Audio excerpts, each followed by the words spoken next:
एकटा हम कथा सुनबै छी। हमारी पुस्तक कोयली घुरि आओ में से कछुआ फेर जीतल। कछुआ आ खड़िया के कथा तो एहिसँ पहिने अहाँ सब सुनने हैब। एकटा अलग रूप से हम एकरा प्रस्तुत केने छी।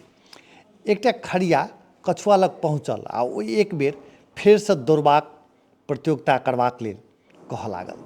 ओ कहलक जे ओकर एकटा पूर्वज पहिने दौड़ में हारि कऽ खड़िया समाज के नाम नीचा कऽ देने अछि, तेँ हम दौड़ कऽ जीत कऽ नव पीढ़ी के नाम रोशन करऽ चाहै छी, कलंक के धोबऽ चाहै छी।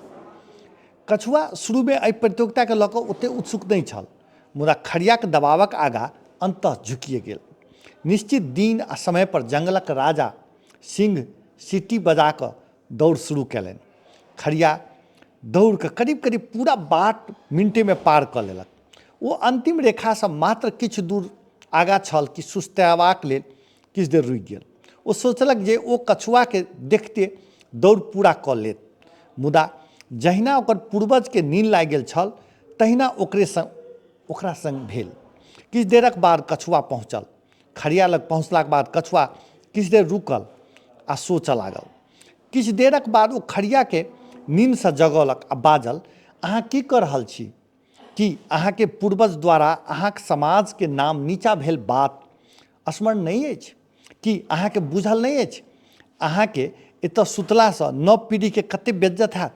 उठू आ बाँकीक दौड़ पूरा करू। किछु देर रुकैत कछुआ बाजल, हमहूँ पाछू से अबै छी। फेर किछु विलम्ब कऽ खड़िया आगा बाजल, प्रिय कछुआ, जखन अहाँ स्वयं दौड़ जीत सकैत छलहुँ तखन अहाँ हमरा किया जगेलहुँ? किछु सोचैत कछुआ बाजल, हमरा दौड़ कऽ जीत वा हार के कोनो महत्व नहीं अछि। सब जनैत अछि हम सबसँ धीरे चलै छी, मुदा अहाँ संग एना नहीं छल। सबसँ तेज दौड़यवला जानवर भेलाक बादो खड़िया समाज आइ धरि एकटा कछुआ से हारि जेबाक दुख मनाबैत अछि। हम नहीं चाहै छी अहाँक समाज आगो एहि बातक लेल दुखित रहौ। कछुआ बाजल। कछुआ के ई बात सुनि कऽ खड़िया के आँखि में नोर चलि आयल। ओ कछुआ के हृदय से लगा लेलक आ बाजल, कछुआ, एहि बेर अहाँ दौड़ आ हृदय दुनू जीत लेलहुँ। कछुआ आ खड़िया के वार्तालाप सुनि कऽ जंगलक राजा के मात्र नहीं, ओहिठाम उपस्थित सबके आँखि भरि गेल।